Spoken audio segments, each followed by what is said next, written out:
మరిన్ని interesting movie updates ని ఇప్పుడు బ్రీఫ్ గా చూద్దాం. యంగ్ టైగర్ ఎన్టీఆర్ తో కొరటాల శివ తీయబోతున్న ప్రాజెక్ట్ పట్టాలెక్కబోతోంది. ఫిబ్రవరి 2nd వీక్ నుంచే ఈ సినిమా రెగ్యులర్ షూటింగ్ షురూ అవుతుందట. జనవరి 26కి స్పెషల్ అనౌన్స్మెంట్ ఉంటుందని కూడా ప్రచారం జరుగుతోంది. కీర్తి సురేష్ చేసిన కొత్త ప్రయోగం గుడ్ లక్ సఖీ. ఈ సినిమా ట్రైలర్ నెట్ లో సందడి చేస్తోంది. ఈ నెల 28కి గుడ్ లక్ సఖీ థియేటర్స్ లో సందడి చేయబోతోంది. నేచురల్ స్టార్ నాని మూవీ అంటే సుందరానికి షూటింగ్ పూర్తయిందట. ఇందులో నజ్రియా కీ రోల్ చేస్తోంది. ఇక స్పెషల్ రోల్ లో తమన్నా కనిపిస్తోందని తెలుస్తోంది. Kollywood star director Shankar making లో చరణ్ చేస్తున్న సినిమా కొత్త షెడ్యూల్ మార్చిలో ప్లాన్ చేశారట. ఇక ఇందులో శ్రీకాంత్ పాజిటివ్ గా కనిపించే నెగిటివ్ రోల్ వేస్తున్నాడట.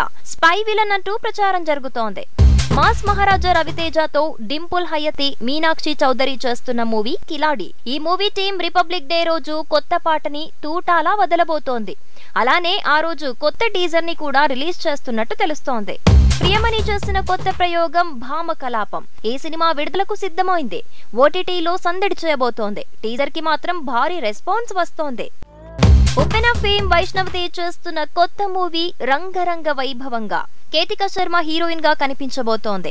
దేవిశ్రీ మ్యూజిక్ అందించబోతున్న ఈ సినిమాను కొత్త జానర్ లో తెరకెక్కిస్తోందట సినిమా టీం. పెళ్లి సందడి హీరోయిన్ శ్రీలీలకు తెలుగులో వెలిగే ఆఫర్లు పెరిగాయి. ఏకంగా 3 అవకాశాలు పట్టేసిందట.